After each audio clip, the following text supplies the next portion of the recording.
WesWes Show.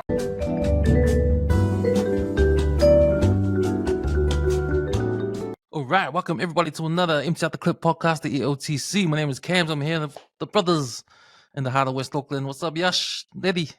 What up? Boys. How's it going? You know the drill, boys. Let's do some shout outs. Let's go. Okay. I'd like to shout out to everyone. My daughter's 5th birthday yesterday. Let's came along, and family, friends, all the, especially her teachers as well. She's been at Porto Novo for 5 years, finished this year, and starting primary next year. So it's a lot of time they spend at preschool or any school, really. But a lot of time. She was there from 8 months all the way to 5. Really good care, a lot of good learning, and a lot of good fun and playing, and a lot of good friends and stuff like that. So, yeah, shout out to everyone at the birthday party, and especially the teachers that she's had over the last 5 years. Yeah. Yeah.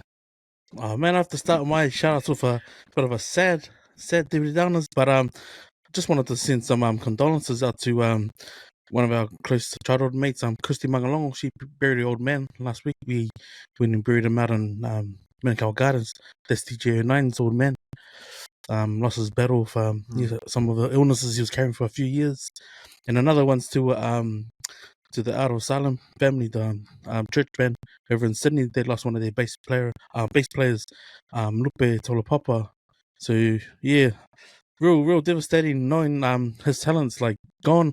Guy was real big about praise and worship and that, and he wrote a few gospel songs that I know my younger cousin Hano used to help him record backings on a lot of his stuff.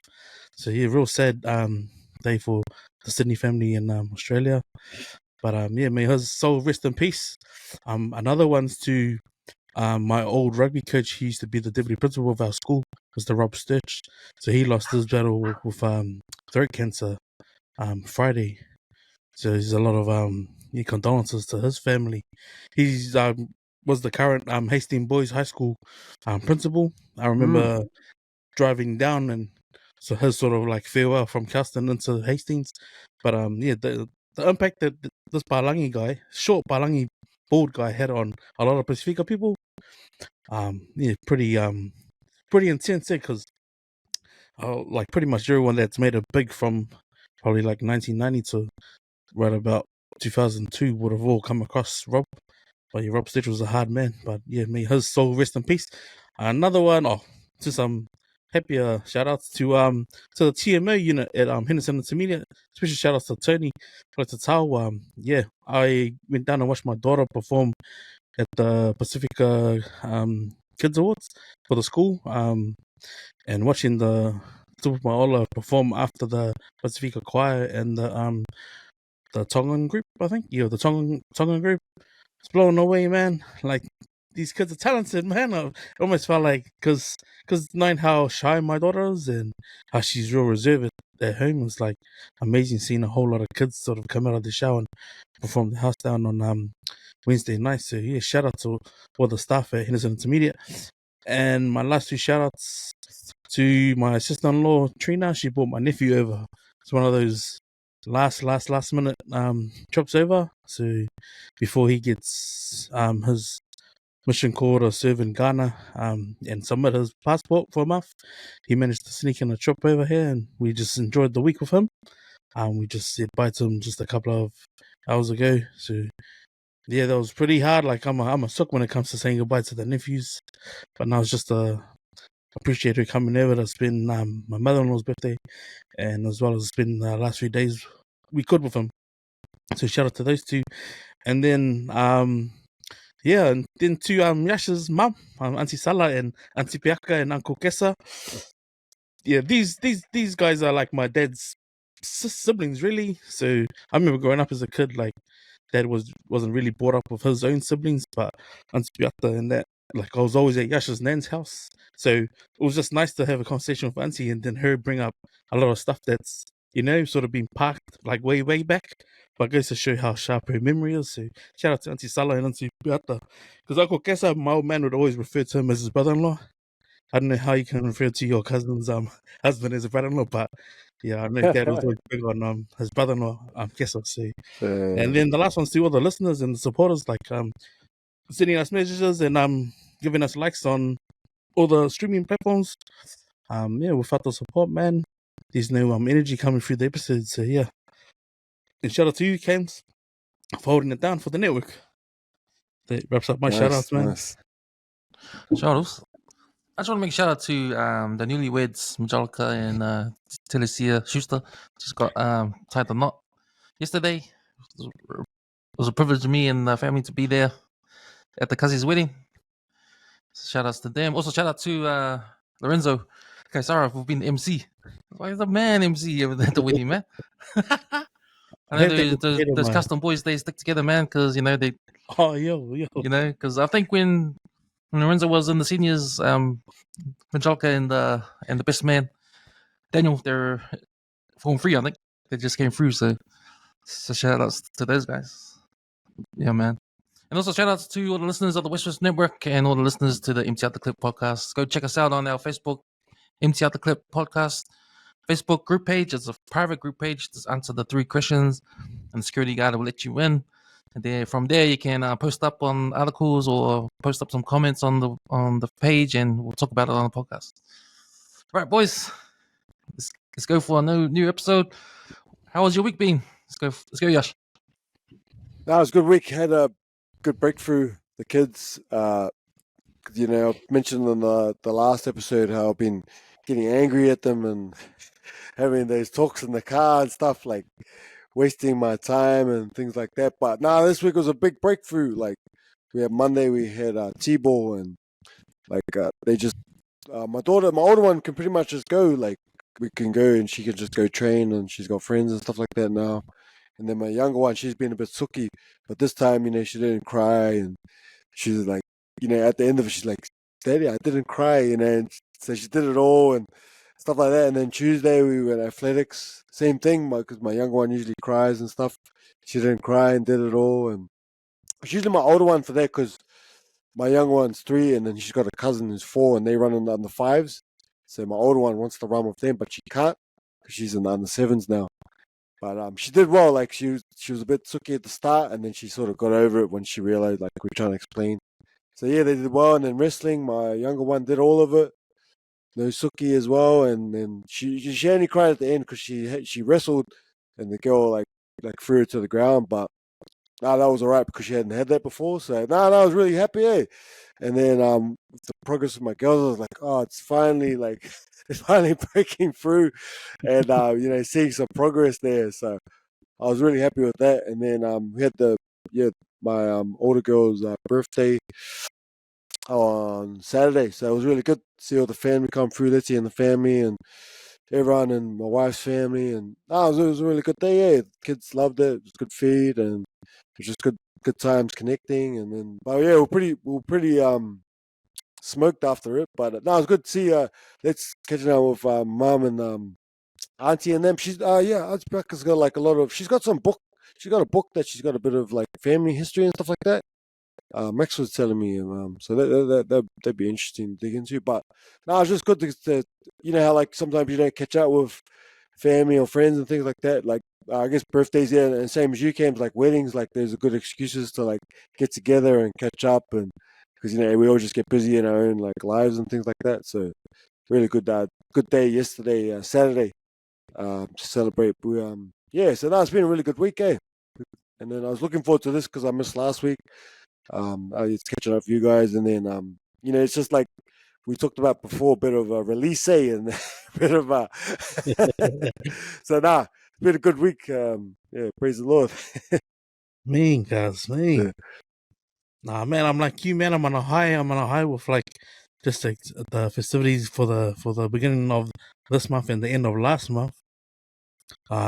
Monday didn't do much.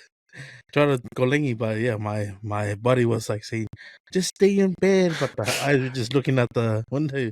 But then come Wednesday, I realized, oh my gosh, man, I got a lot on. So I went to my daughter's performance. I was just blown away. I was just blown away, like just how well drilled the performances were. Like Like, 'cause I had a daughter in the TMA unit last year, and I saw their performance, and like some of it's the same. Like it might be like 2 or 3 songs that are the same, because I got the video right. So I'm comparing video. I'm like, oh my gosh, man! If this energy, right, because you can just see when the kids are just out there performing and just got their energy. Like if you were to like hook them up to a generator, it would be powerful days, And it was like that watching my daughter like just in her zone, because I've never seen her like so bombarded around a lot of other Pacifica kids.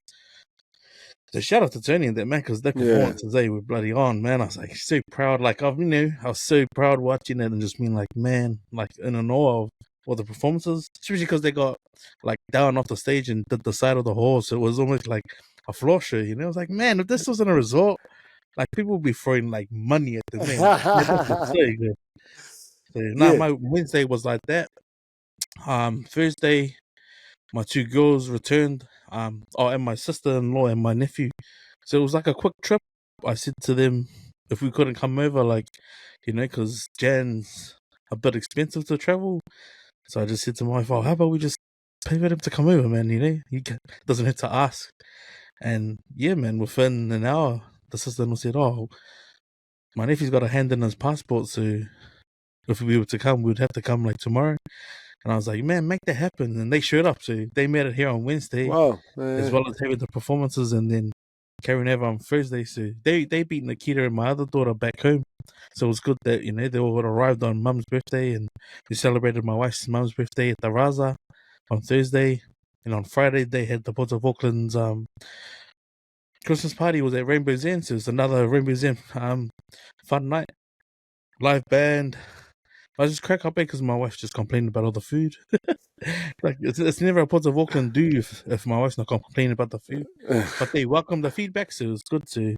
I'm sure she'll be one of like maybe 100 people complaining about the food. And then we had Aria's 5th, which was awesome, man. It was good to see a lot of family, especially when you said, "Oh man, you got a shop," because I'm always surrounded by my wife's family. When you said that was the step to say to my wife, "Why? Can you read that?" So it was good to like, we go, So now, awesome, appreciate it, man. It warmed my heart to see you guys. It warmed my heart. Yeah. But it was the same as when seeing your mum and then seeing Auntie Beata, and I guess I walk in, it was like, because to me it's like a flashback of like dad's siblings, because like dad's family, so my old man's been gone like 6 years now, but just to relive it, especially out west around ways. And it was just surprising, like how many stories how many stories they got about dad and like how they were when they were kids. It's like nice. So, it was good. Yeah. And then we had kongai today, which was pretty much leftover barbecue from yesterday, because my mother-in-law, she overcooks all the time when people like we got visitors. But I was trying to say to my nephew, "Why? This is why I'm big, man. It's because mom just cooks up. She's like." Eat heaps and then take some, and then take some for tomorrow. I'm like, man, I'm like eating 4 times in one go, And it's rude to say no way. So I'm like, oh man. But now I had a blast of a weekend, man. I think topped up with seeing all your daughters, her ahonga mates, especially with the floor shows happening. So that was cool, man. But it's probably been the best week I've had since I finished up work. Nice. Just when I felt like I had like, oh man, I'm like doing jack, like I haven't sort of switched off and that. And then I busted today by trying to pick up a door for my studio that I'm trying to build. And I knew, man, because my dead father's living here, right? But he's not here. It's like a phantom. It's like one of those ghost stories. You see the car, but you never see him. And I knew I'd need help, man. And sure enough, I went out to Whanopai to pick up a door, a French door, heavy as and I asked the lady, "Is there any help? I don't want to get there and there's no help." She's, "Oh, yeah." I get there. It's her and her husband. The husband must look like he's in his 60s. And to get to the door we needed, they had to like color all the doors and windows in a pile on the side of the garage. And I was like, oh gosh. Started kimu, man. So I'm standing there in my hoodie getting wet. And I'm like, man, it started to shake. You know when you're like you're holding a bar, then you start to like do this. And then we haven't even put it on the trailer. So as soon as I got home, I was cramping hard out. My stomach, my back, my knees. Oh my gosh, man. I even went to the toilet today and I was getting cramp in my stomach, man. I was like, what the hell? What's going on? What's going on in there? I'm like, man. Well, you get to train, man, if you're not using your muscles, you're not using that's how long my body's been resting, man. But nah, it's been a good week, man. Best week I've had for a while. So, good to hear. Yeah. oh, Awesome. Yeah. got you guys, man. Yo, so they are stalking you and your Mrs. Videos, mate. I was like, it must be nice. Yeah, it was nice. It was beautiful actually. But now that was the wedding yesterday. But I had a good week, man. I had a good week, especially on the podcast scene. Had a couple of guests during the week that are man real awesome to have on, and especially my guest on both of them actually. So you're familiar with you Yush, you're familiar with Christian Maliatua Brown. He jumped on the podcast on Monday. Yeah. Just a bit of catch up because man, that guy's got some strong views, eh? He's real because he's a national supporter, eh? Yeah. And his that'd views be a good are one. very central right. Yeah. I haven't heard much from him lately, eh? So it'd be good to hear what's his latest. Yeah, it's good because I also mentioned to him that because I heard him on your podcast. I heard him on Fort Plantation as well. So it's good to catch up with him in terms of where he's at and what his views are, especially after the COVID lockdowns and stuff. Yeah, and especially sure. because National has won and he's back in Parliament, so he's a happy man. His party's in. So it was good to catch up with him on those sort of terms. Yeah. So yeah, that was him on Tuesday. I had him on Tuesday, and then Thursday I had Ron Amusa. He's another Castle Boys old boy, but man, that guy, man, he is doing amazing things. He's like a tech. He's an IT guy, but he's not the average tech guy. He's not the average tech guy you see. A lot of our Pacifica in tech are just in the call center, you know, doing the call center stuff. But this guy is actually behind the scenes building programs. He's building IT solutions and all that kind of stuff. So he's got a blog as well. So it was one of the episodes where you just talk and then you don't even know the time. The next minute, almost 4 hours. Yeah. So I had to cut it at 3 hours 40 minutes, and because we haven't touched on his extracurricular activities, you know, like his because he does Brazilian jiu-jitsu as well. Yeah. Oh man. Yeah. And he's a musician as well, so we didn't touch on that. It was he comes from a solid family, man. They're called Rodney. Yeah. He does Brazilian jiu-jitsu. So. Yeah.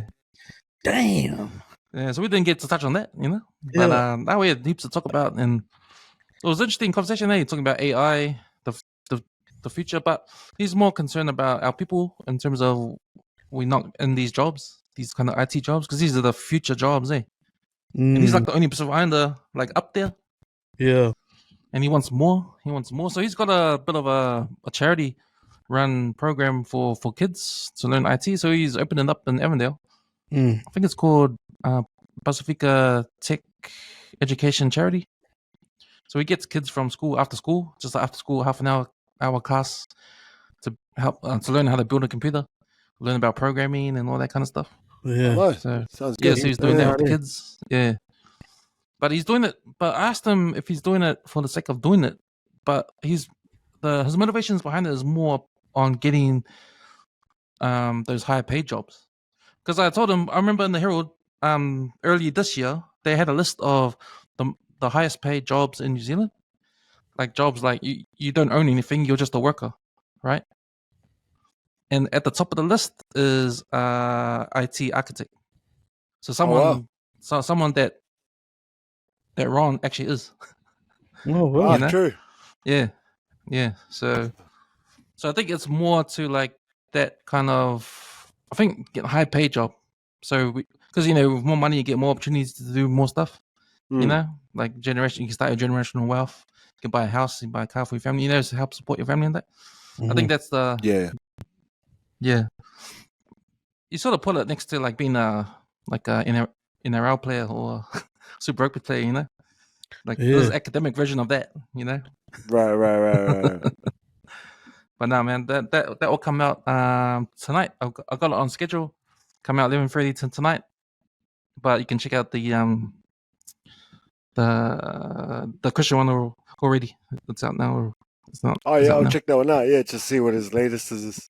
Because I like talking to and listening to that guy. Interesting. Like even if you don't agree it or some things you do, it's just interesting, to listen to. Yeah, I think it's a true test if you listen to what he believes in. It's a true Yeah. test of what you think. Yeah. Because you're gonna say, "Oh, this is a bit harsh," but yeah, I agree. You know, that kind of stuff. But yeah, I mean, even if you don't agree, I don't know. I Yeah. just like that he speaks his mind. Yeah. You know, even if I was like, oh no, I don't believe that, but you know, Oh yeah. hear what people think. And I think he's the type of guy that he's got the guts to say. You Yeah, know, yeah. because most people are scared to say stuff what they Yeah, believe in. Yeah. Because they're scared that what the response is going to be. But he's the kind of guy that he is not afraid of the response. You know. Yeah. No, he's funny fellow. I'm wondering if I have listened to one that you done with Yush, and then one that he just done with Camps, whether he'd be up there with the Situ guy, and they could be in an Avengers together, eh? With the new retract. Yeah, sort of like but yes, they got their own flavor, but yeah, they are similar in a way, like in terms of not caring about what people think in that. Yeah. I'm gonna say that Christian could change his mind. Yeah. If he has someone has a better answer for him. I think Steven said it won't change his mind. Yeah. He does the difference between those two. I remember when I talked to him and like I was like, because he didn't have a kingy at the time, but now he did. But I sort of hit him up about that, like, how can you make calls if you don't have a family and all that sort of stuff. But then shortly afterwards, he was doing all these lovey-dovey posts and things like that. But no, I think it'll help him because then he'll have a better perspective, like having a partner and things like that. I think it broadens your view, on the world and how things work. I think that'll help him. Yeah, that's right. I think I told him anyway on the podcast. I told him that whatever his views are, it's all the same goal as everyone else, trying to empower us. Yeah, empower our people. We just got different ways of going there. That pathway to empowerment is a different pathway, but it's the same goal. Yeah. So yeah, man, just the podcast. And the wedding yesterday was my cousin's wedding. So him and his missus, they've been together for a very long time. They already got 2 kids, and they decided to tie the knot for just to make it official, So they did it. It was a beautiful place. It was up at near Maraetai. It was a golf range. It was actually a golf resort. It was it's called Ridges Golf Resort up in Maraetai. Yeah, man. So if you've seen the stories, man, it's a beautiful way. Like the see-through tent. Man, it was a beautiful day because we've had some shit weather all week, off and on. Yeah. So so it was good that one day because it's pretty shit weather today. So it was pretty good that yesterday was just right. Just right. There's some clouds in the sky, but it was hot too.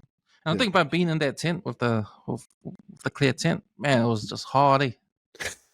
And no one told me I would have bought a hat or a pair of sunglasses because, man, my forehead was like burning. That place, But nah, man, it was good. It was good.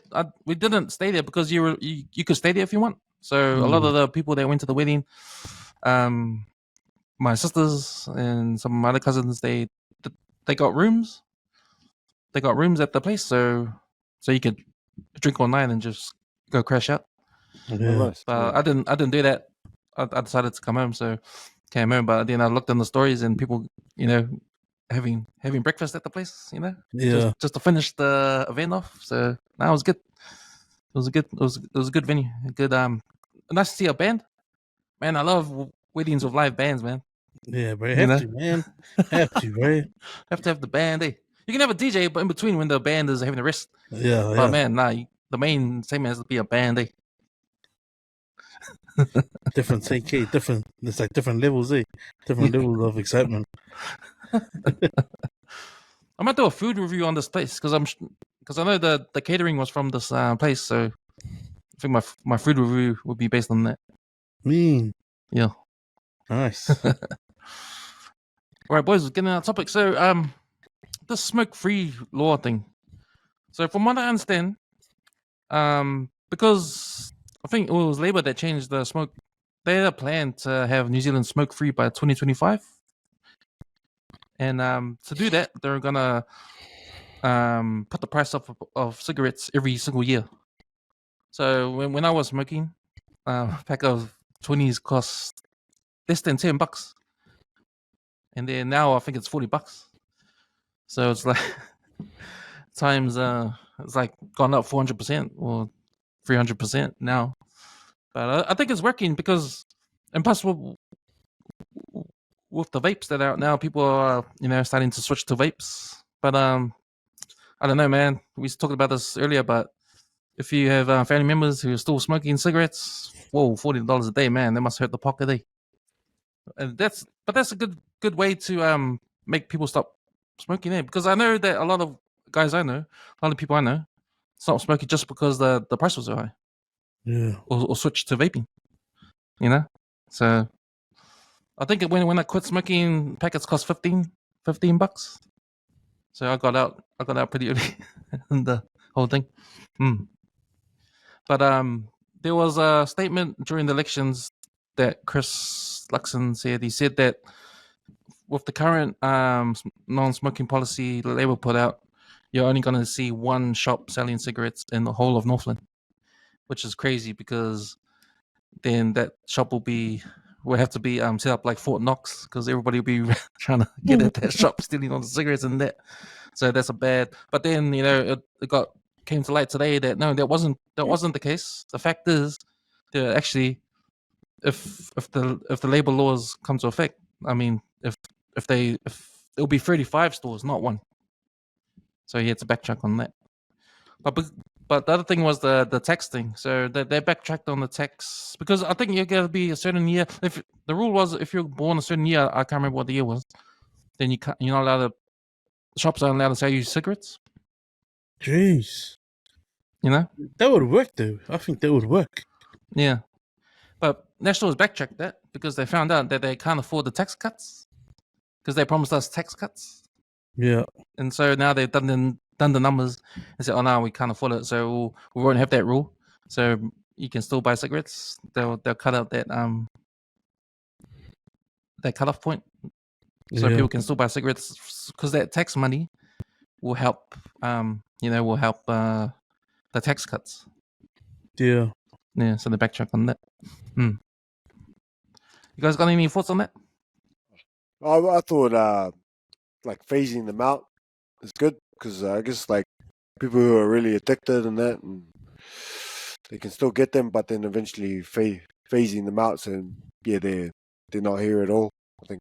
I mean, we all know there's no benefit to them. They're not helping anyone. So I guess just those last few people who would probably be worse if they didn't have any ciggies. Some people, they're that addicted. So, yeah. I mean, I'm no expert on the matter, but yeah. Because like some people who drink, like, if you're like 60 or something like that, and you've been smoking ciggies or drinking every day, but you're not like causing any trouble, you're not harming anyone and all that. It's like you may as well just do it until you die, type of thing. Like, no point trying to go clean and then your body's struggling and you shut down type of thing. So it's like if your auntie or uncle is 60 something and they like us have a few smokes and that, just let them do it, man. Like, it keeps them happy, but then eventually phase it out so the next generation don't have them at all. Sort of thing. So that's my thoughts on it. Yeah. That's interesting. But it was a bit like the expense because my mum quit like a few years ago. But it was getting up there because me and my siblings would just sort of rotate who would buy like smokes for her every week and all that. So it was good. Like when she quit, we were all saving money every week. So and it was getting up there. Eh? Like it just slowly went up and up and up and then, like, they start off with a little bit, and then they want more and more and more, and yeah, that's sort of my thoughts. Yeah, I think with National going like trying to use like not cancel out the smoking deal, it's sort of wrong, because it's almost like when there's now they're in power. But with a coalition, they would have had to trade off some of those other policies to cancel one out, and that funding would have there would have just been like desperation, like that call. But I don't think it's right, because we've come a long way, and it was one of those goals that 2024-25 we should see a smoke-free New Zealand, and like if it meant that we changed government 2 or 3 times in between that, and the goal was to try and be smoke-free NZ, like, by a certain date, they should just go for it, right? And try and find the funding somewhere else. Like, I think it's poor on their part to sort of go back and try and sort of take it back because they need the funding. Like, there will be funding somewhere else, you know? And strain the funding somewhere else. Like, but yeah, that's fucking wrong, eh? I think that's weak. That's weak of production as a head to sort of like going, oh, hold up.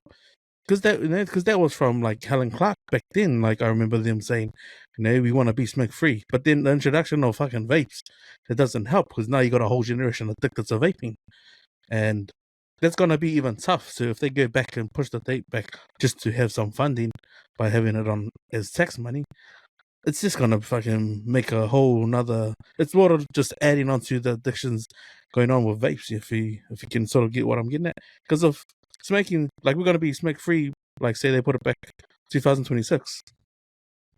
What then? I don't think we're gonna get to the point of ram raids and stuff like that. But it just means that there's gonna be more people trying to get cigarettes into the country, and then the loophole around some of those vapes that have the nicotine in them. Because, you know, when vaping came in, they never really had a mark or like a sort of like a percentage on how much nicotine can be in vapes. And that's where the government did fuck up, because now you got a whole generation addicted to vaping. But they haven't really sort of just fixed it, you know. I think worrying about tax money is just, I think it's a poor decision, and I don't think it's going to fix anything. If anything, it's going to make the market, like, and you sort of see it now, man. Like, my sister came over and told me the other day, I'm not going to name the shop, but there's a guy, and if you go in there and you ask for the cigarettes and you do you have the cigarettes? They grab smokes, right? And these are imported smokes. Like, they don't have the pictures on them. They're from China, and they don't scan the actual cigarette. They scan something else that comes up as a different, like a miscellaneous, you know, scan to the transaction goes through. Otherwise, cash is fine. So, like, you know, you got fucking shopkeepers doing that sort of shit, which is like, you know, I don't know, bro. It's crazy. Yeah. Like, I don't think that.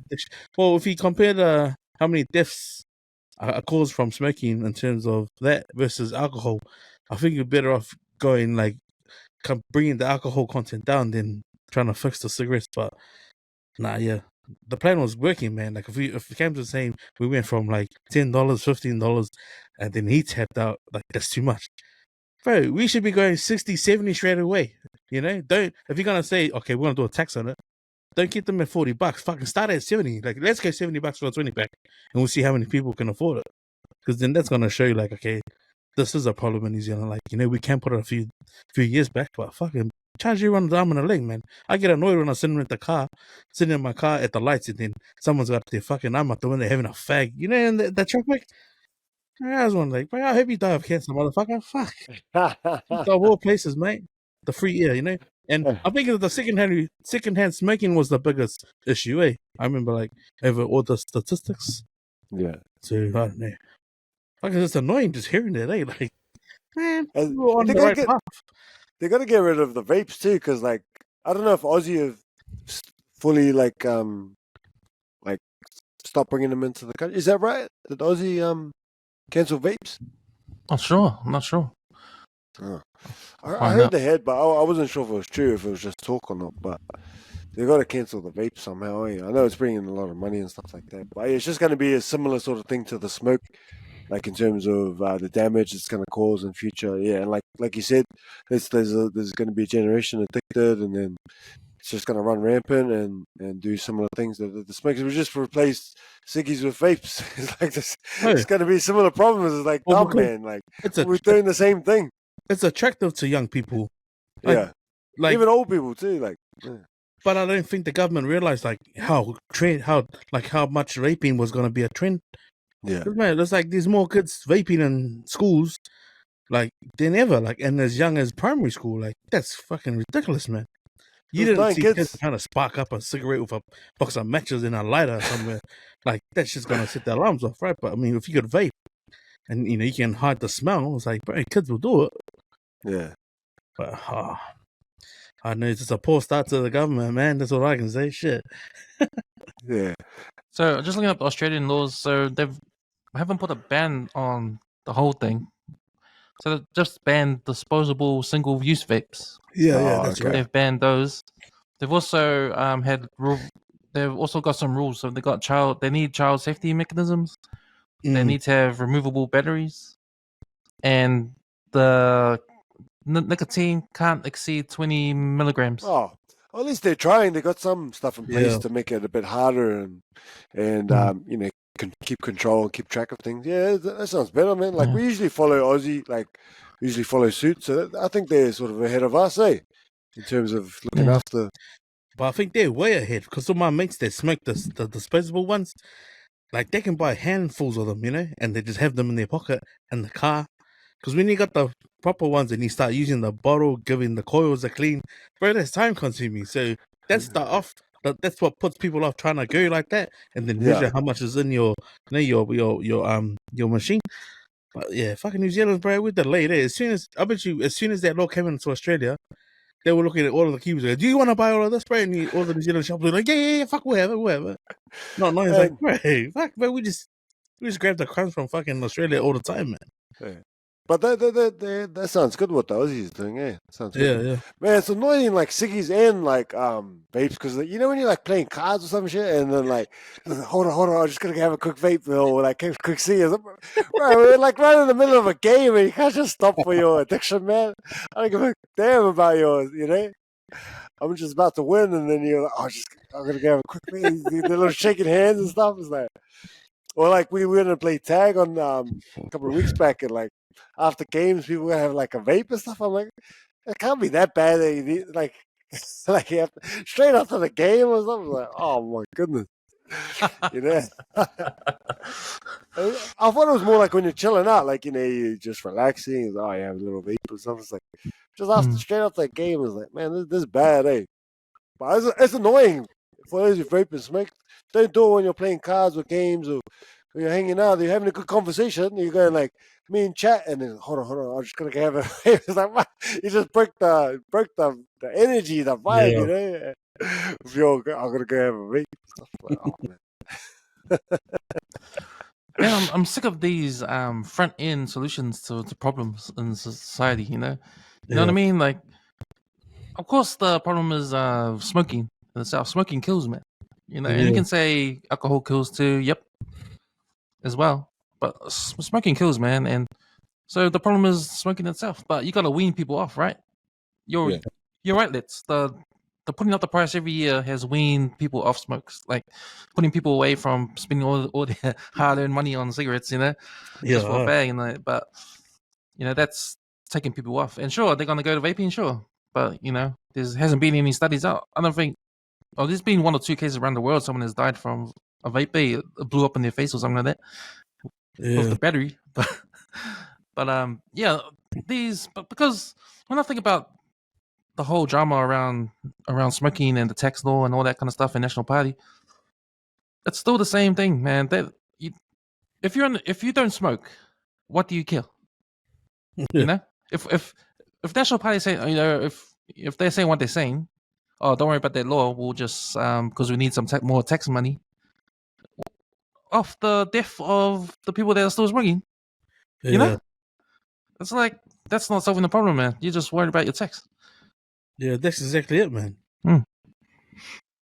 But that's a little side one. But you know when you like go out and then like you end up smelling like smoke and stuff. Hey, that was like, and then like you crash at like your cousin's house or something like that, and then you got to go somewhere from there. Like you go to your auntie's or something for a feed, and then they're like, you know, you feel like they think I've been smoking or something like that. It's like no, I was just like around that environment, you know. It was annoying as well. Sorry, just but see, like National Party is talking to the guys like that, people that don't smoke. Because if it's not in your world, then what do you care? Yeah, exactly. Like who cares about them? Like we don't worry. We don't smoke, so that's not our problem. The smokers then become the guys like driving vehicles, right? Because we're worrying about the price hike of gas, and all the smokers have been like, "Fuck, are they putting?" You know, that's the reaction from people who are smoking. But yeah, to put it fucking like that and extend it, it's like fuck, because you want the money. That's ridiculous, man. But yeah, true man. I remember those days in the nightclub back in the the base bar days when you're allowed to smoke inside the bar. Oh, You just come home and all your clothes are smelling like cigarettes. Yeah. Damn. Yuck, man. It's yuck. but I remember the lucky last night where smoking became illegal in pubs, man. It was me and my boys at the Lincoln. What was it, Lincoln Green? No. Q Club. It was Q Club. And man, I didn't even smoke, bro. But I was like, I'll have a puff, bro. You might as well. This is the last time you'd ever be able to smoke inside. And then we went back the following week, bro. And it was weird, eh? You know, because you play pool, you can see the cloud of smoke around the lights over the pool tables. But we went in the following week, it was just, fuck, you can see everyone's faces, eh? And I was like, oh, fuck, she's ugly. Hey, fuck, hey. You know, it was like that, man. I just remember it. I'm like, but I remember coming home and being like, man, I still smell good. Like, fuck, this is cool. Like, it was a vibe, you know? It was like, oh, yeah. There's an allocated smokers area inside the bar, but it's separated from tables, and it was better, you know? Well, I thought it was. What about these ones like my wife doesn't listen to this one, but you know, you hook up with a chick and they used to smoke like hard out, and then you're like, oh yuck, and you're like, oh mate, didn't know that, I didn't have that problem because I smoked as well. So yeah.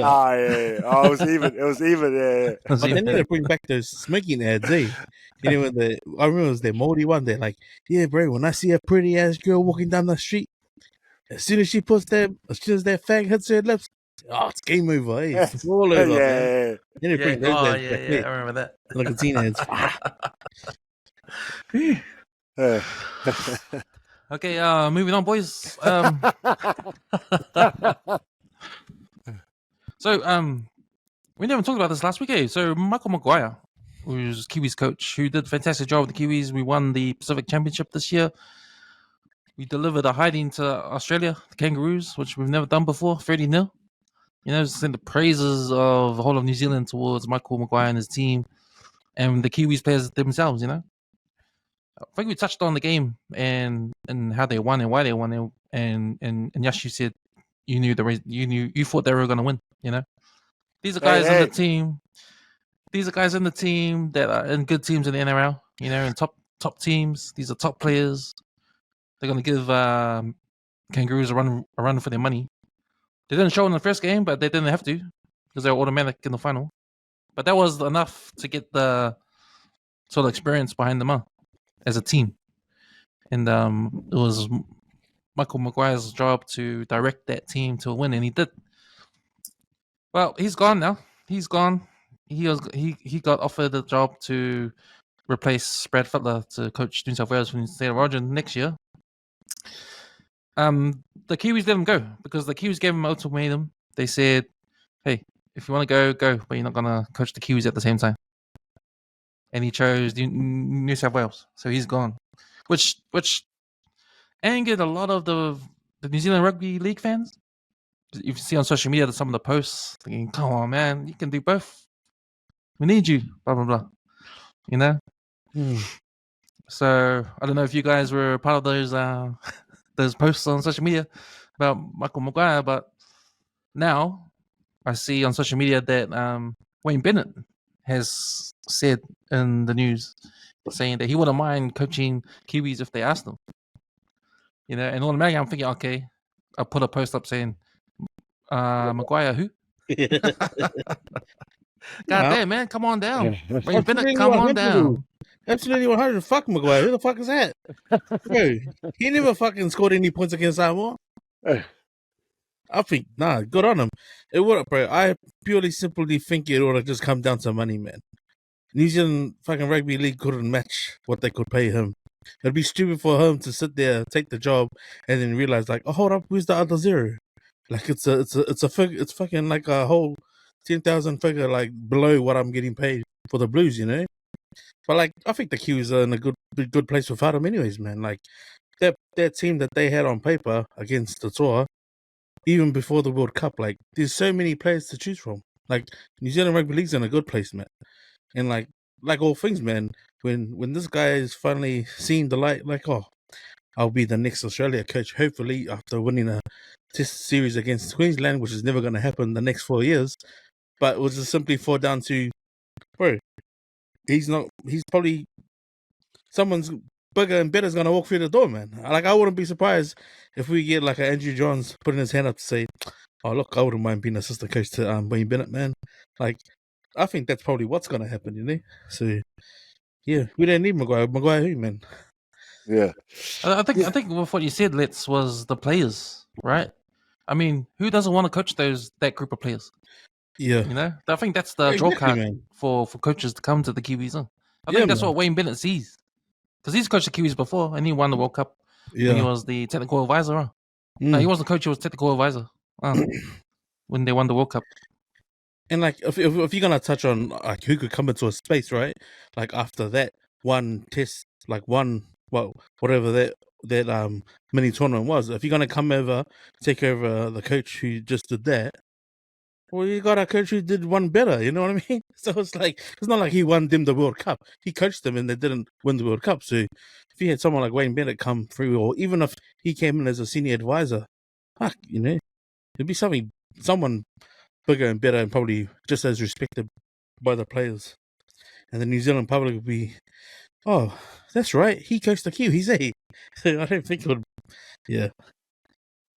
Yeah, I thought him like beating the Aussies, but it wasn't really like him like coaching. I felt like it was more the players. To Yeah, be honest, yeah. like whenever you have like Origin or international, it's like a short amount of time. You do coach, but it's not that much. Like I think it's more the players, and you're more of like a manager type of thing. Like if you have a season, you're more of a coach because you got like adjustments every week, and you're adding in like different. You have more thing on like the technical side of things, but I think in like one-off games and 2 or 3 weeks, there's not really much time. And like all Yeah. the guys you got are good. They're all good players. Like they already know what to do and stuff. Like you sort of have, you give them a game plan and sort of more just try to like get them to buy in and for Yeah. you know the vision and things like that. I think it's not as much coaching type of thing, more of a managing. And I think in terms of Madge, I think him going to Origin, I think like for me, if I was a coach, I would probably do that too, just because like it's more of a career thing. Like obviously you make more money, and it's like oh, I've always wanted to be an Origin coach. You know, I've done the Kiwi thing, whatever. So it's like oh, you know, it sort of opened up a door for him to have that challenge. You know, of trying to win back the thing, which you won't. But just you know you want to test yourself as a coach, and it's a good opportunity Yeah. for him in his career. It's like, oh, yeah, fair enough. Like, make more money and then do something he probably always wanted to do. Coach New South Wales. So, Because yeah, it must have been unfortunate that it went around the wrong way. Yeah. yeah. Like maybe, oh damn, I better go back and do because I missed a step. So I got to go back and step on that step. So I don't think. Yeah, he didn't get the job before, so now he's going back and taking a step. But I don't think we need him at all. I think there's heaps of other good coaches. Wayne Bennett, even like local New Zealand, like the top coaches in New Zealand, like we could do it. I think it's more like relating to the players and you know having a good solid plan and things like that. But I think we don't need the Aussie coaches. You know, even like the Aussie players, like we can do it. There's good coaches here. League's been a big part of the culture for for ages. So like the Aussies, they're not even better anymore. Like you know what I mean? Yeah. Like you don't even need their staff, and you just do it all here. Like you don't need Maguire. Like he did. I mean, they won, but they lost the World Cup. So that one game didn't make him like all of a sudden like the best coach. You know what I mean? Like Yeah.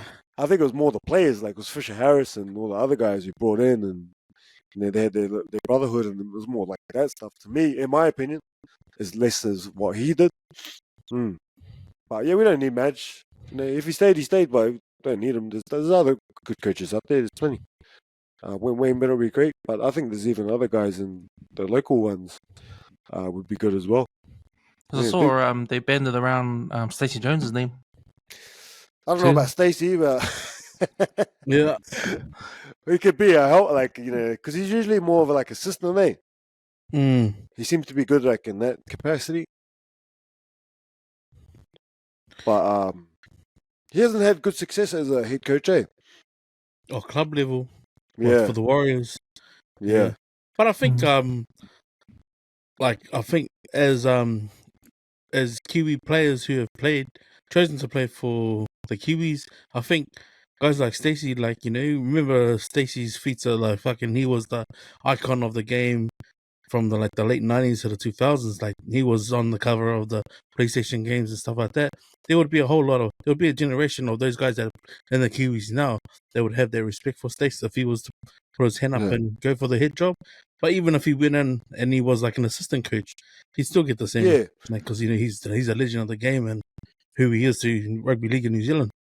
Yeah, I think it'd be a good assistance coach, because I think I don't know because I know he likes to have a few beers and stuff, but also he's talented. He was so talented. He was so good. I think like guys that are so talented, maybe sometimes the guys they need like more help. Guys that aren't as good or as talented, they sort of break the game down and have a little bit more technical thing, because he was so good, man. Like I don't know if he'll be able to like cater to all the guys' needs in that. Yeah. In terms, like other halfbacks, they need a full game plan and structure and all that sort of stuff. But he probably had a structure, but he could also he's just one of those guys that could play what's in front of him. And read the game and all that stuff. But no, he was the man as a player. But I think sometimes the guys who are the man as a player is not always the best coach. Maybe middle players. Yeah, like the middle players, like they made the NRL or whatever, but they weren't the best. But they sort of had to figure things out more, like they had to grind and be a bit more crafty. But yeah, maybe some guys from his era, other guys, maybe Ruben Wiki or any of those sort of that era. Or maybe because Benji Marshall's the Tigers coach, maybe he's working his way up to one day be the Kiwis coach one day. Yeah, possibly, bro. Yeah. Who else is out there? The Kiwis coaches? I'm not sure. Stephen Crenning. Yeah. David Goodwill. David Goodwill's got rugby. He's Argentina, eh? Yeah. Aussie. He's good. He's assistant. Yeah, he was Argentina. defensive coach. Yeah, defensive coach. Los Pumas. I even think some of the local guys, man, like I don't follow the super close, but I follow some of the mates and that. Like I watch some of their stuff on socials and stuff like that. But I'm sure those guys, they're on tour there. Like they just need a shot, eh? Yeah. But yeah, we don't need Madge. All the best. I mean, good on him in his career. Yeah. Well, welcome Wayne, man. Yeah, welcome him. Even if he's just technical advisor or something, just he'd always be good to be a part of it, whether he's coach or not. If he could just stay on for a World Cup, bro, that would be mean. Yeah. So, boys, staying in sport. So I heard on the radio, Sam Cane, he had some comments to say because NZR just had a big investigation into how they run the organization, and the results were pretty bad. They suggested that they change everything. They change how they do business, change how they I don't know the specific details, but they needed to change. Now, this led to the NPC unions just put their hand up and say, "Oh, if there's any changes, then shouldn't we be involved in the discussions and all that stuff?" So anyway, this was happening in the background, and then amongst all this, Sam King came on the radio and he said he was talking about how one of the changes would be that the NZR should release players to play overseas if they get overseas contracts, and then come back and play for the All Blacks. Now, he spoke on this off the back of South Africa Springboks winning the championship, winning the World Cup, because they have that law in place where their players can go play overseas in other clubs and not play in their Currie Cup or in their Super Rugby teams, which play over in the top 14 in France, and come back and play for the Springboks in the international windows.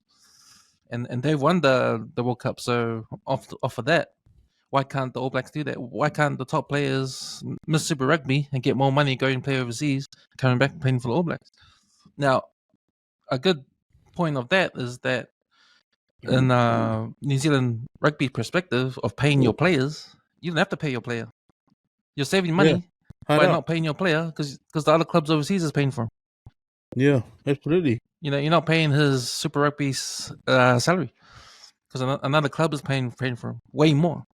So hard out. I mean, look at what Sonny Bill was getting paid when he went to Japan for that time, right? If he was drafted, if he was a member of the All Blacks, and Super Rugby didn't have to pay him because he's getting paid somewhere else for the season, even when Dan Carter left, right? That's millions of dollars that the New Zealand Rugby Union has saved.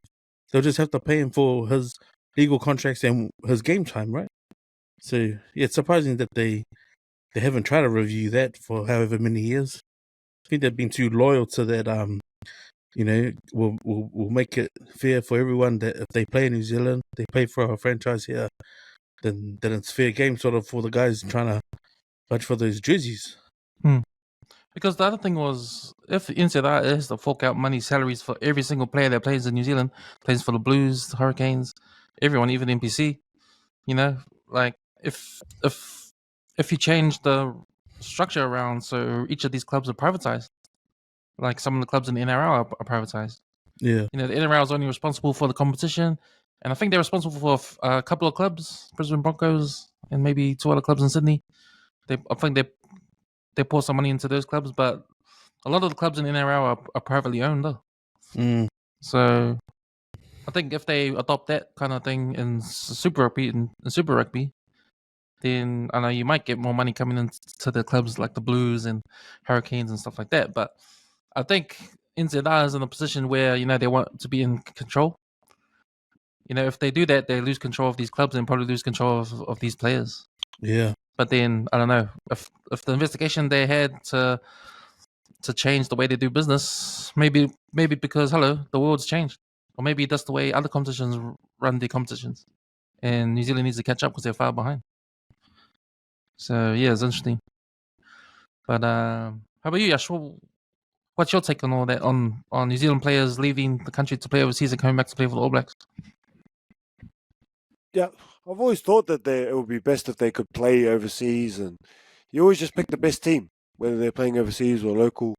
Like, say if Adi was playing overseas in Japan or whatever, and then we got the World Cup, it's like, of course we're going to try to get him back into the team, you know what I mean? He's like the best player at the moment for the All Blacks, so I think it just should be normal. It's better for the player, and then it's better for the team. Better for World Rugby. He's going to get exposure, he's going to get paid more. But then also the All Blacks win because they get their best players playing for the team. That's good for World Rugby because people get to watch their favorite players play for their country.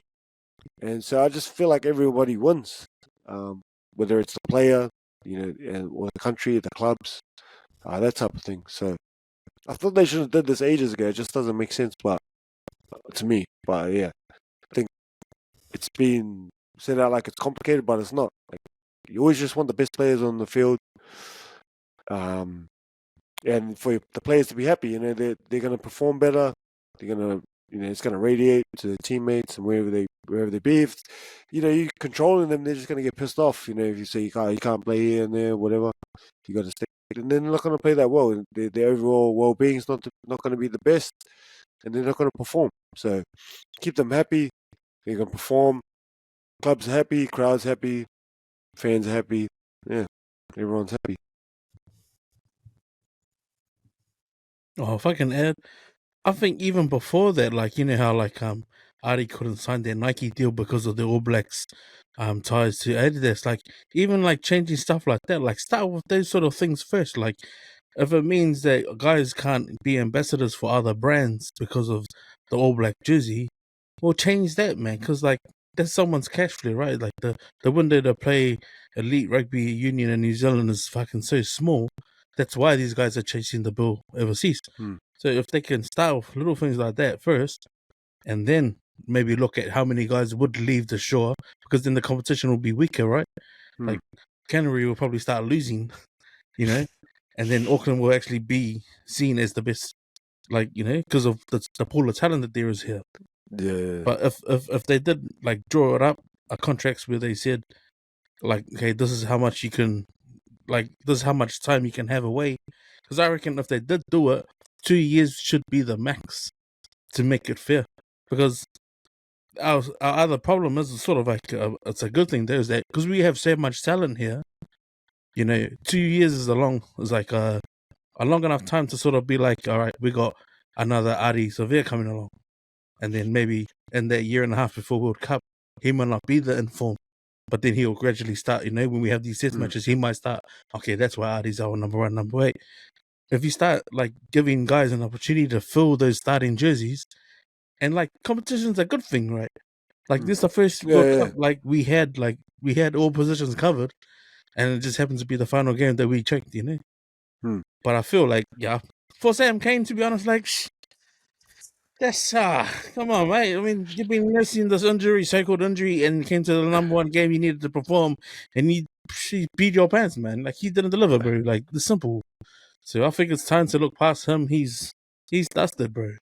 I mean, he even played like his team played that well. Super Rugby choked, man. They choked. They choked in the final. Yeah. Like, nah, he's not even worth considering, in my opinion.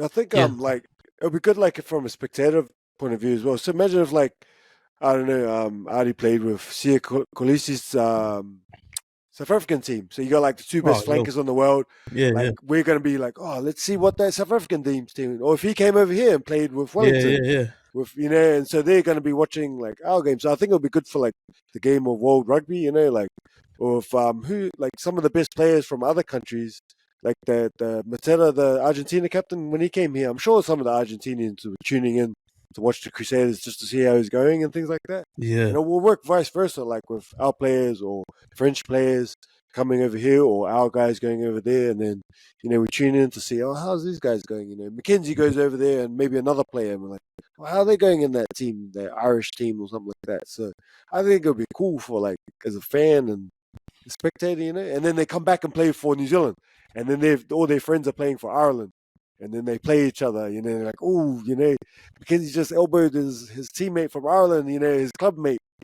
But it just says how much the Irish jersey means, and then the All Blacks jersey means to Mackenzie. So I think it creates like a little bit of that origin type of feel. Your mates in the club. Yeah. When you play for your country, then we're enemies, sort of thing. Yeah, I think if NZR does something and listens to these recommendations collected by this commission, they went into finding out what the problems are and discovering all sorts of shit going on. Like we might see a crossroads into how we play rugby in this country, from grassroots, local club rugby to NPC to Super Rugby. Because right now Super Rugby sucks, man, and that needs a big change, man. That needs a big change. And if you gotta change something, you gotta change something. You gotta make this competition, Super Rugby, watchable. Because right now, when NRL starts, everyone's got their eyes on NRL, and Super Rugby gets left out because Australia teams can't even match up, man. And I think what you gotta do, you gotta treat Super Rugby as one competition now, not Australia versus New Zealand. You gotta treat it all as one.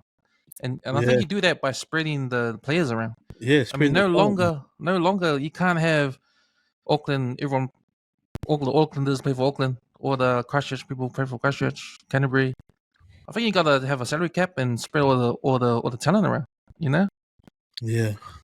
And I think it has to happen to keep that competition alive. I mean, it's evident when we saw like Richard Kahui, at the last World Cup. What was that, like 2015 or 2011? And then he's appearing in like 2022 Super Rugby, but he's still got the goods, man. It says a lot. But like, it's not fair for Australian teams to be picking up guys that are sort of on their way out. Like, we saw the return of Carlos Spencer back to Super Rugby. It's like that's the going out of like his prime, sort of Carlos Spencer, which is. But you're right, Cam. Like, if we spread the talent out, like even if it's the up and coming talent out to the other teams, the competition will be better to watch, man. It's either that or knock out 2 Australian teams. Take away Force and Melbourne, because you'll get the best players, or sort of the better players, trying to fight for positions in 3 Australian teams rather than 5. Hard. Yeah. But that's to be continued, I think. See what happens. See what happens. Okay, boys, moving on. Do we have a Savage of the Week? Have we got one? Alex? Yeah, man. It was only 2 weeks. It was only 2 this week. But man. So, man. This one is of this is a worst auntie ever video. And if you can imagine if you're like a kid, right, and say you were like 3, 24, and you're sitting at the table, and then your auntie puts a dog in front of you, but then makes you put your finger into a fruit. Like, so this poor little girl, she's told to be blindfolded with a tea towel and to put her little finger or one of her fingers into a fruit. And then she's done it, and as she's removed her finger, they've put a dog in front of her while she's taking the blindfold off. Now she's in shock, and like, for someone to record it, like, this is what I'm getting at. Like, someone records that shit and they think it's funny. Like, to me, I was like, that poor girl is now traumatized, right? She's probably gonna grow up and be like, man, I remember that day, and probably do something worse to her auntie, eh? Especially if she's like an animal lover too, eh? Oh, straight up, man. But yeah, the look on her face, and her looking at her finger like it had just come out of the animal. It's like, oh man, that's ugly, bro. So that's savage number one. Another one is like when you're working to catch a palangi guy trying to hook up with your sister. There's a guy standing in line, and security's obviously working that night, and instead of giving someone the tap or excuse me or removing the rope and hop out of the line, the security guard, he goes over, grabs the palangi guy. He's obviously talking to his family, must be his sister, but he picks him up with two hands, man. Like, not like with one, but actually picks him up underneath his armpits. You know how you see those challenges where the husband tries to pick up the wife, like with two hands in front? But this guy, security just grabs this palangi guy and picks him up like he's like a piece of plastic. And then he puts him on the side, and then he gives him a little ball at the back of his bum. Like, go home. So, man, the way that's sad. Eh? Like, do you see how the guys he was with didn't do shit? yeah, man, the way he picked him up, man, that guy he's strong, eh? He picked him up like he was a 5-year-old or something like that. He picked him up like he was a 5-year-old, man. I was like, damn, this guy's strong. I think it was the slap on the bum for me. Hey, like, Yeah. But that was number 2. And I don't know if this one's a Fia Poco of the week or the Savage of the week. There's the kid that goes to the dean because he must have non-regulation shoes. But this is an old one. I think it's resurfaced, though, however.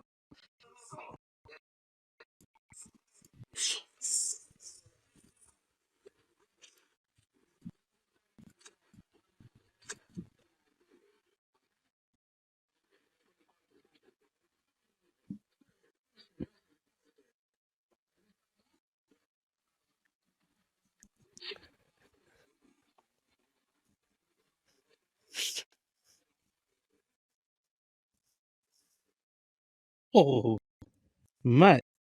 I think that of that whole little savage scene there, it was the "Are you someone?" Oh no,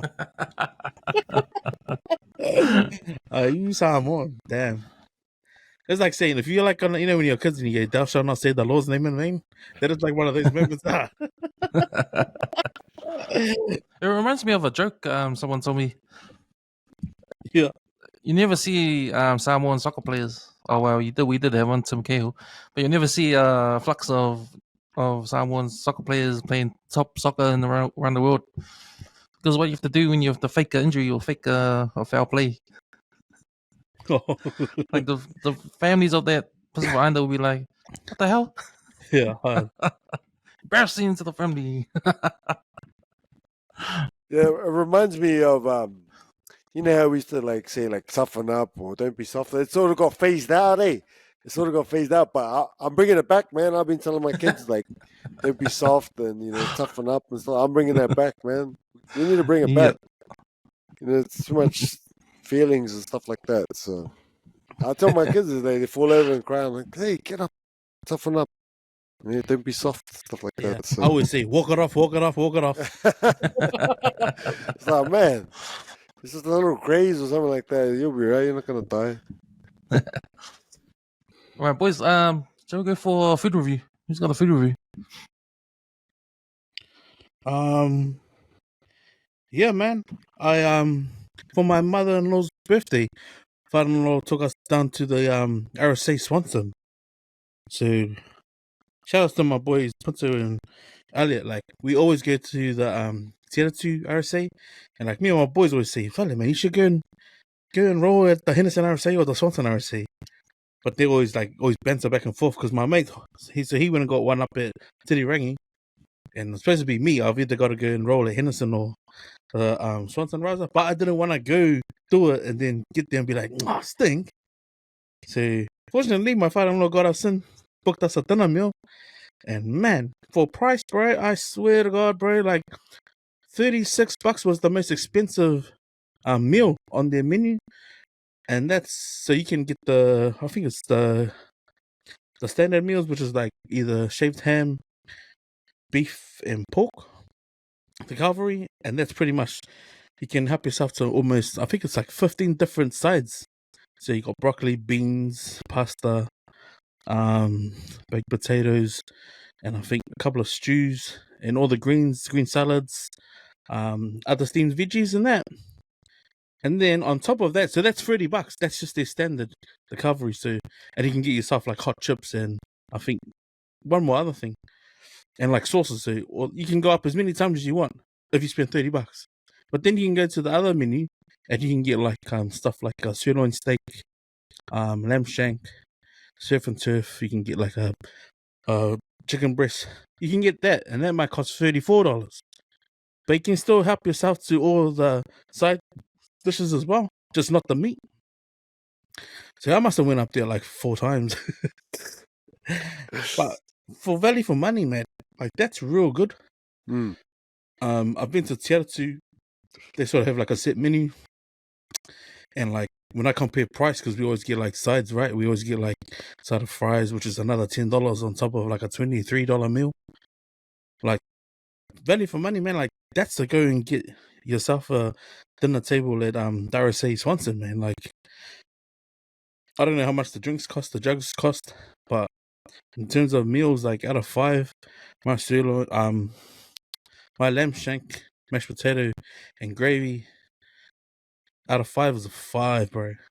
I'm giving it a 5.5 out of 5, man. Like it was nice, hot, piping hot. Gravy was beautifully seasoned. Didn't even need salt, man. Like, you know me, man. It's like there's a lot of things that need a bit of salt, but this didn't need salt.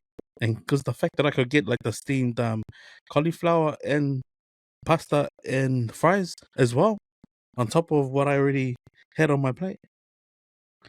Gold star, bro. Like gold star. And the kitchen is pretty good considering there's only 2 of them working in the kitchen. So Yeah. we ordered, it maybe took about 20 minutes, but we all sat and ate together at the same time. So service was on point, venue, beautiful meal, beautiful company, next level, and then overall, bro, that's how you go and dine, man. You know? So yeah, the RSA Swanson, go check them out, man. If you can book a table, if you know someone that's a member there, ask if they can sign you in, man, because it was worth it, eh? Hey, that was my food review, man. Nice. Yeah, I've been there a few times. It is nice. there. The ones I heard of Henderson is good too. I heard Henderson is good. Yeah. I had some bad reviews from the New Lynn RC. Yeah. But yeah, can't go wrong with Swanson, man. That was brilliant, eh?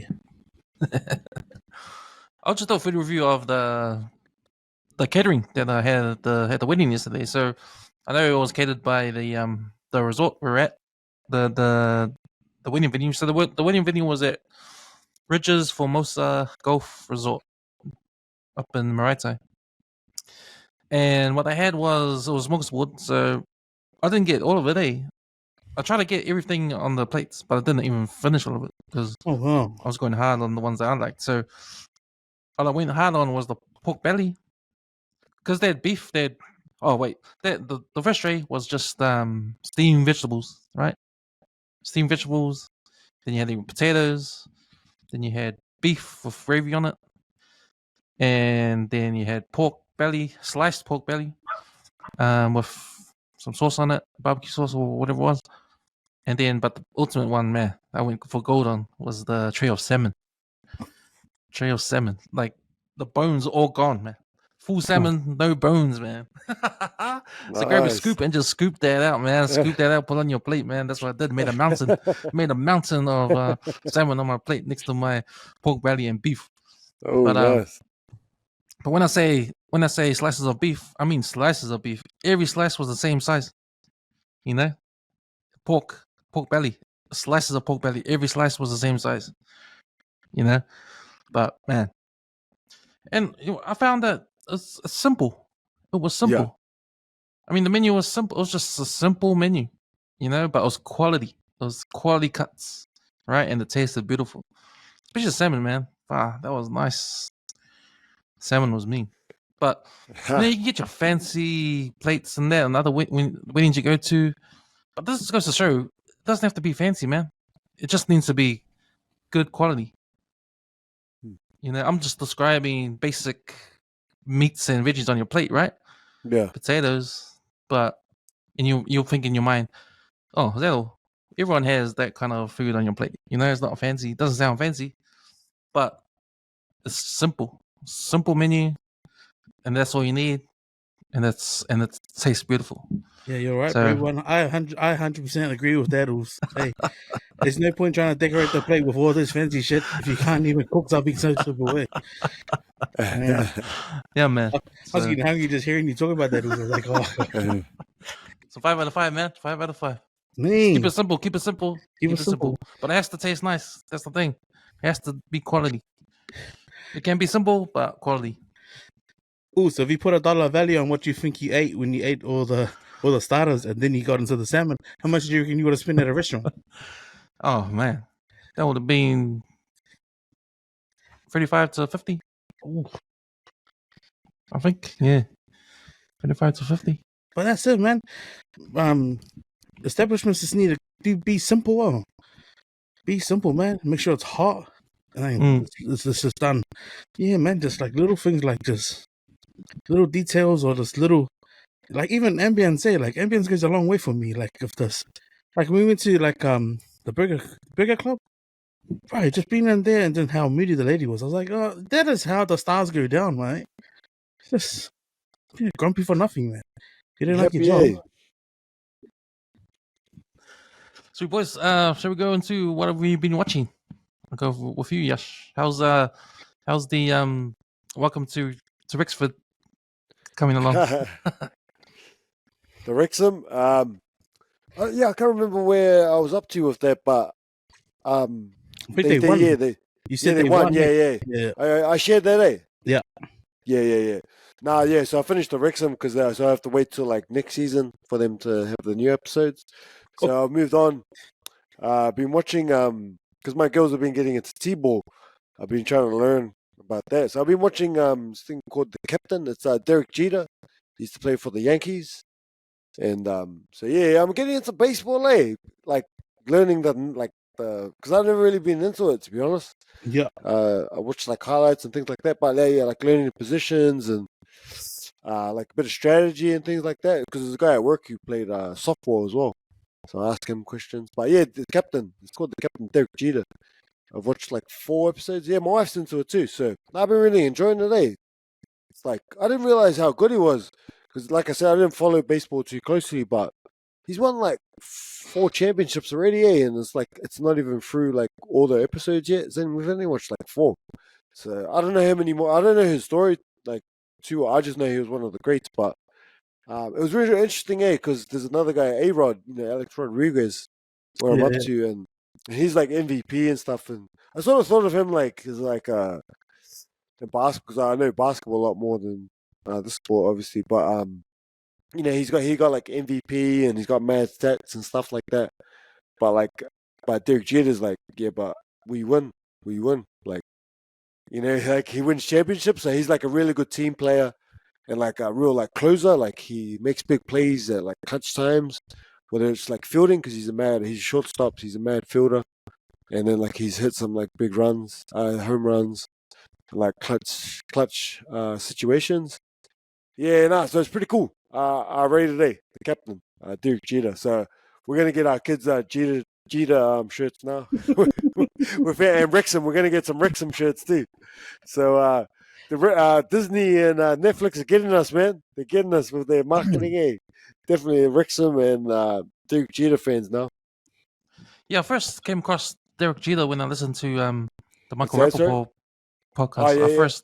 I first got to knew who Derek Jeter was through that podcast, and but it was nothing to do with baseball. It was just the fact that he got married, and they were saying, "Man, how can he get married? Fine, like because apparently off the field he's like a bit of a playboy, like Yeah. bit of a different girlfriend every week sort of thing, like Yeah. different model Yeah. every week sort of thing, you know." I heard this thing. I don't know if it's true, but I think it's Derek Jeter. I'm pretty sure it's Derek Jeter. But because you know when Drake he got in like his thing, he got in some trouble in the news. But they were like, he needs to do what Derek Jeter does. I think it's Jeter or Judge. I'm not sure, but pretty sure it's it. Anyway, one of the baseball players, like if he brought a girl up, he would make them sign like a like a waiver type of thing, like that. You know, they're not gonna do anything, and yeah, press charges. I don't know exactly what's in the details, but he would make them Like some sign Ray a Donovan thing. shit, but carry on. So he would make them sign something, and then like on their way out, he would give them like a jersey, like a signed jersey, and like a little package sort of thing. Like thanks for coming, you know, like hope you enjoyed. What a man, eh? What a man! Give them a signed jersey and a little like package or something like that. That's next level, eh? That's just the way we're going with like social media, like little hidden cameras and like girls trying to sue guys and stuff like that. It's just the way. I guess he must have talked to his lawyer or something like that, and it's like, what do I got to do, man? And I guess he's got a plan in place. He did. I guess he's married now and stuff like that. But when he was young and sort of partying every week, you know, I was like, wow. If you're, I think some of the other like the league and NRL guys and stuff like that get these things in order, eh? Yeah, like what's his name? What's his name? That's in jail. Oh, he's coming out soon. Jared Jared. Fuck. Yeah, he needs to think about a contract thing and that before. So, Yeah, if you're into baseball movies, you know there's always the two iconic movies, both starring Kevin Costner, Bull Durham, and The Field of Dreams. Yeah. Want to check those movies out? yeah. Field of Dreams is a good one, eh? I like that. Yeah, it's really good. Build it and they'll come. What about you guys? What have you guys been watching? Oh fuck! I started. Yellowstone started season 5, so I'm up to episode 2. It's a good watch, man. Yeah, that's a good watch. Yeah, I'm in love with the characters, and I love the storyline. I loved how it was a Marseille and a Biff talking the little kid.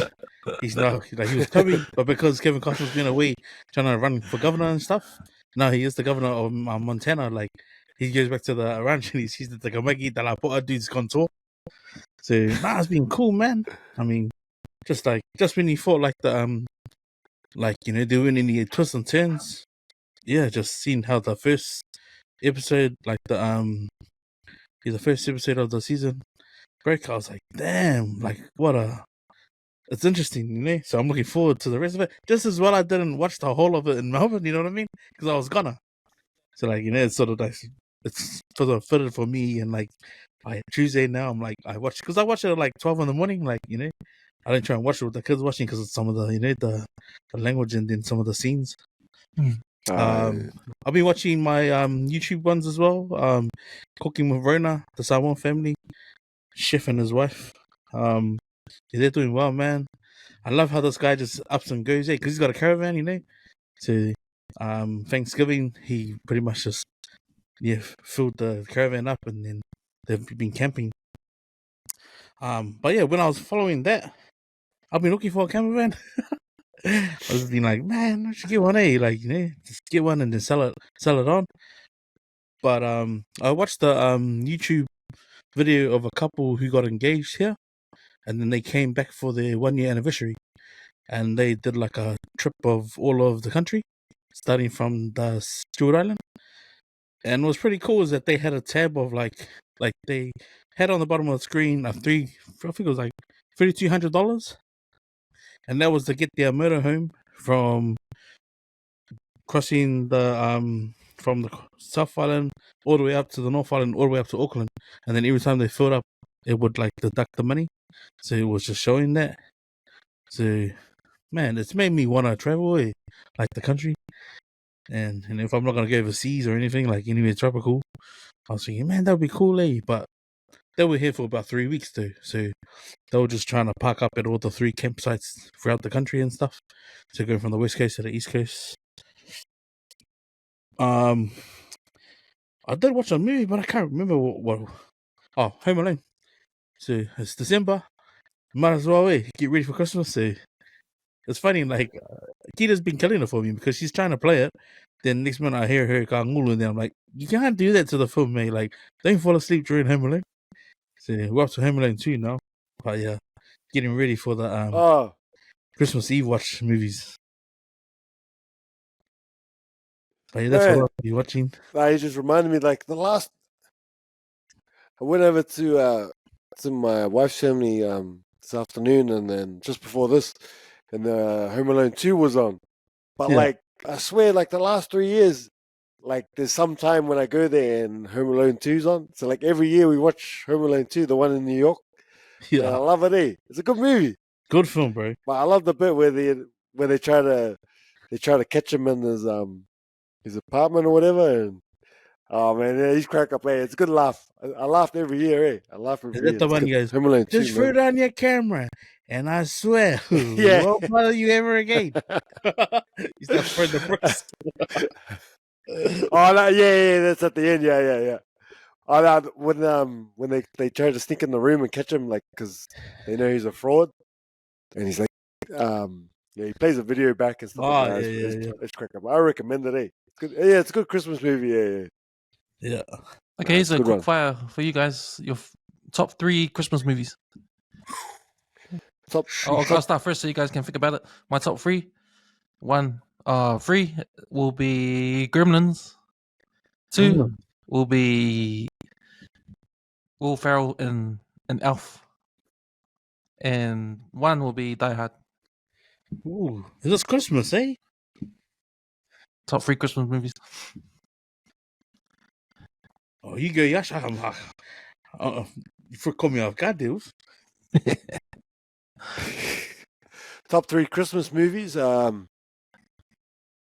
the top of my head, Home Alone 2. What's the one with Ice Cube in it? He did one. He did one a little bit back. Next Friday was in Christmas. Was that one? Yeah, that one. Next Friday. Yeah, and you gotta have a Jesus one, man. You gotta have a Jesus. The old school. They used to be. We played one like last week actually, because my mum came over to my wife's family house for something was on, and then after Konai and that, everyone's just sitting around, and then I just went on their planner, like on Sky, to see what movies they had, and then they had the old school Jesus one, and just chucked it on. Hey, it's always good, man. Yeah, what about you? Was that Ben-Hur? No, I haven't seen the story. I'm not sure. It was an old school one. Like there's Jesus of Nazareth. Hey, yeah, that's one. Yeah. Is that Ben-Hur? Is it? Yeah, Jesus of Nazareth. Yeah. It's that one. It's that one. Yeah. That was good. So probably those 3 for me. Okay. But these are Christmas ones, right? So Home Alone 1 and 2, or 1, 2, and 3, because of what's her face on 3. But the third one will probably be Castaway. Oh. Because you know how he leaves her, eh? Yeah. I don't know if that's Christmas or Thanksgiving. It's snowing. Yeah, snowing. So I watched movies. I watched this movie recommended to me by my daughter. She said watch 65. So I've seen 65 on the platforms, but I never clicked to watch. So after my daughter said watch it, I decided to watch it. It's not bad, It's a movie. It's called 65, but you realize that 65 means 65 million years ago on Earth, and it's a story about these aliens coming down, crashing on Earth, because they actually were going to Earth, but there was like a big asteroid in the way of Earth, and they smacked into it, and then they crashed on Earth. But this is 65 million years ago when the dinosaurs were alive. Yeah. So they're trying to survive the dinosaurs on Earth. At the whole time, this asteroid is on its way down to kill everything on Earth, to kill all the dinosaurs. You know how in the books how the dinosaurs died by the asteroid. Yeah. Yeah. So it's a story about the pilot trying to survive, but he's carrying a cargo of people, but they all died except for a young girl. But when the ship crashes, it breaks in half, and the escape pod is on the other half of the ship, but the other half of the ship is on the other side of the of the mountain. So they have to like travel from where they were and travel to the other side of the mountain to get to the other ship to escape. But they have to fight their way through the dinosaurs, Tyrannosaurus, and all that kind of stuff. Or it's like a Jurassic Park meets sci-fi. But he's got his laser gun with him. He's got all these futuristic tools at his disposal. So yeah, it's a pretty predictable movie, but yeah, it's fun.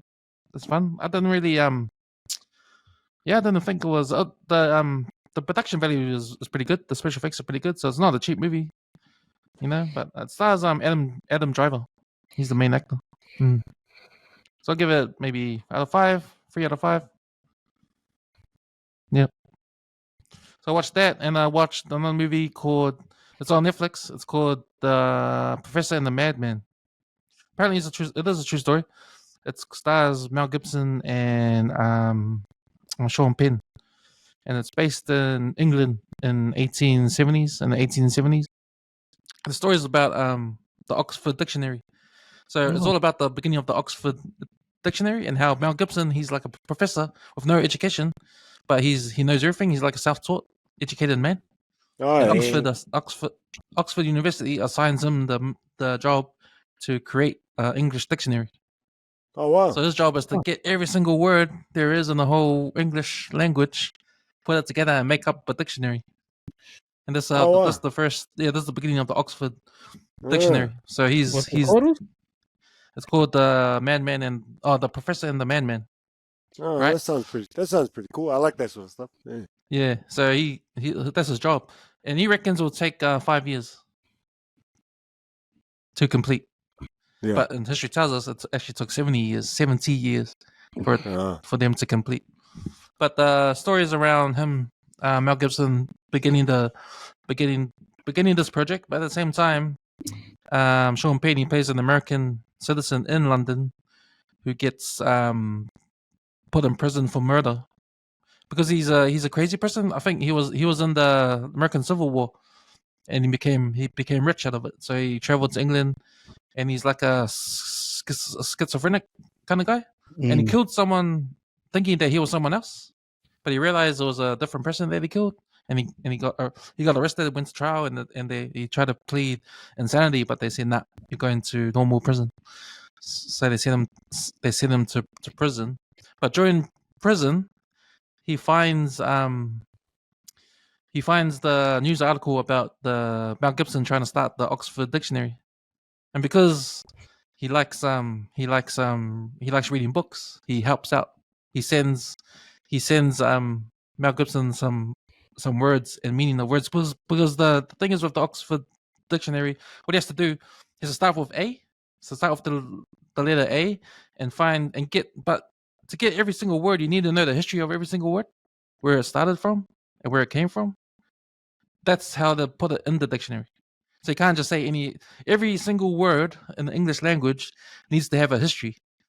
And that's how you get it to be in the dictionary. If it doesn't have a history, then you better find it. Otherwise, it's not going to be in the dictionary. So because Sean Penn's in jail, he's got all the time in jail to read up and learn all these words and send Mel Gibson the words and the meanings. So when Mel Gibson gets stuck on certain words, like he got stuck on the word art, A-R-T, and because they didn't know what happened to that word art in the 18th and 17th and 18th centuries, they needed to find evidence that word art was used in the 18th and 17th and 18th centuries. If it's not used, then they can't put it in the dictionary. It's not a word. They have to delete it from the English language. So yeah, it's pretty technical, but it's real interesting too. Yeah, so that's The Professor and Madman. What do you watch that on Netflix? Huh? On Netflix. On Netflix, yeah. Okay. Give me something to watch. But yeah, I think if you want some fun, some fun, watch 65. If you want to think a little bit, watch the Professor and Madman. Sounds good to me. That's me, boys. Moving on. Yush, you got a local hero? Oh yeah. Just being a Henderson Intermediate, the principal Wendy Sarah. So I've only been there for a couple of terms, but just heard a lot of good feedback from the work she's done in the 9 years. I was fortunate enough to go to her farewell dinner, and like it was awesome to hear like a lot of the people she's worked with over the years, and like they've gone on to be principals and at different schools, and just hearing about her journey, like her speak, and her husband, who's a principal at who's just retired as well at Southern Park, I think, as out south. Mm. And man, yeah, just like a lot of good like people saying a lot of good things she's done, and like changed the school for the better and left it in good hands. And I was just thinking about how like yeah, the changes she made. I heard she used to be tough, like to get the changes, and then like she's at a place where she could relax a bit the last few years because like people that have been around a while are there, like with her, so they sort of know how things work, and they make things run the way they're supposed to run, and like there's good leaders in place. And then so yeah, I thought like, man, that's pretty amazing. And like the 9 years she did what what she set out to do, and left it in good hands. And it was like, man, I was just thinking like the deputy principal, so you're the leader, and then you sort of work with the deputy principals and like counts and people in the office, and then the teachers, and then the teachers influence the kids, and then the kids go off and influence go into the world and become parents and workers and members of society. And so it's like a big job, being a principal, being a leader of a school. So many people that those ripple effects goes massive, like throughout Yeah. Auckland. And but yeah, man, like I said, I've only been there two terms, but I've only heard good things about the work she's done, and I was fortunate enough to be at her farewell. And then even like last week, we have like our tea area, so I was lucky that she came and sat at our table and got to chat with her a few times. Really nice lady, and great leader, and made really good impact for her work, and people were saying all these great things. So haven't heard only heard good things about her. So yeah, we all know like schools. You spend a lot of time at school, so people have been influenced and affected in a really good way. So yeah, I think that was a really good local hero. Leti Sure. would probably know as well, some stuff as well from her kids and you going through there as well. Yeah, just a TED talk of that, man. Yeah, I think it's Yeah. amazing. Just hearing the backstory of how TMO came about. I think Tony touched on that. It was a vision that she thought that needs to be, considering that predominantly the pupils coming through with Samoan. Like, why isn't there a bilingual unit in the school? And they made it happen. In over 9 years, the thousands of kids that have probably come through those classes who are now gone on to encourage to openly try and learn it and speak it. Because to me, I think identity is a huge thing for Kamaikis, especially in intermediate. So Yeah. I think the work that she's done, especially like around getting the teachers to upskill and stuff, like that was evident on the Pacifica night. Just hearing all the staff like share a few words about Mrs. Sarah and how influential she was about being proud to push your culture out there, and like how she's big on it with the school as well. So yeah, man, props to her, man. Like I've never been like I remember being at school and there was nothing like that around. So to come into like the parents' nights or like see the kids perform, that the kids own their hanganui, like they're proud, Yeah. So even for my kids, like they went to Palangi schools and not many island kids. So I was always gonna organize my kids by sending them to Henderson, and it's just cool to see like the hard work that they're doing down there, and especially with the support from the top, So Yeah. That's really good. She's done really great work up over there. Yeah. I thought that was pretty special. which he's been able to do. Yeah. Sure, boys, man. That's been great. It's been great, man. Time to wrap up and do some last words. I'll start with you, Yush.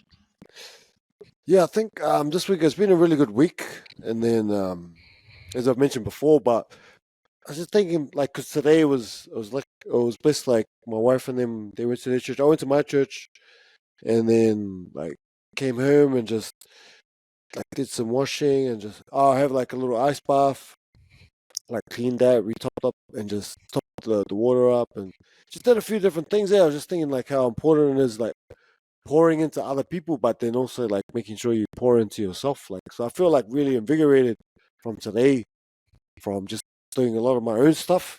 Like, cause like yesterday was all like about family and daughter, which is beautiful. I love it. And then even at work, it's about the kids and stuff like that. And then I come home, get my kids into things.